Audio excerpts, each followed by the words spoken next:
অনুষ্ঠান হচ্ছে, অনেক ছাত্রছাত্রী হয়তো ভাবছে যে বন মহোৎসব জিনিসটা কি, কিন্তু দেখছি কিছু লোক এসছে, দুটো গাছ লাগালো, গল্প করছে, নিজের মতো ফুলের তোড়া নিচ্ছে। হয়তো বুঝতে অনেকটা অসুবিধা হচ্ছে কিছু ছোট বাচ্চাদের, কিন্তু পুরো প্রোগ্রামটা তোমাদের জন্যই। বিশেষ করে তোমরাই আমাদের ভবিষ্যৎ, বাচ্চারাই আমাদের ভবিষ্যৎ, যারা স্কুল থেকে এসছো। আজকে একটা গাছ মানে একটা প্রাণ, সেটা অনেক আগেই শুনেছি, কিন্তু একটা গাছ মানে একটা প্রাণ নয়, একটা গাছ মানে সহস্র প্রাণ। আজকে অনেকে দেখো গ্রীষ্মের গরম অনেক বেড়ে গিয়েছে। আগেকার দিনে যারা রয়েছেন মা বোনেরা দাদারা রয়েছে, আগে এত গরম আসতো না, কিন্তু এখন গরম বেড়েছে। এই গরমে যাদের অর্থনৈতিক সামর্থ্য আছে, আমরা কি করছি, এসি কিনে এনে বাড়িতে বসিয়ে দিচ্ছি, কিন্তু এই এসি কাজ করবে না আর 4-5 বছর পরে যদি আমরা গাছ না লাগাই।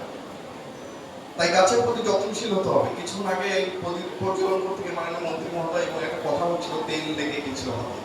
তো আমরা অনেক সময় সামাজিক তীব্র তেল দিই, আমরা মানুষের তেল মানে অয়েলিং করা, মানুষের নিজের পজিশন বজায় রাখতে, নিজের জায়গা বজায় রাখতে তেল দিই, কিন্তু সেটা ক্ষণিকের জন্য।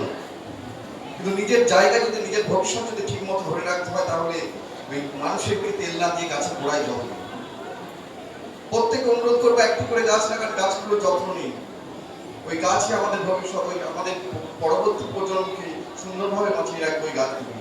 ওই গাছগুলি যদি ঠিক থাকে, আমাদের বাচ্চারা ভালো স্কুলে পড়ানোর স্বপ্ন দেখছি, ভালো কাজ করানোর স্বপ্ন দেখছি, ভালো মানুষ করানোর স্বপ্ন দেখছি। কিন্তু যদি পরিবেশ ঠিক না থাকে, পরিবেশের ভারসাম্য না থাকে, ঠিক থাকে, কোনো কিছুই ঠিক থাকবে না।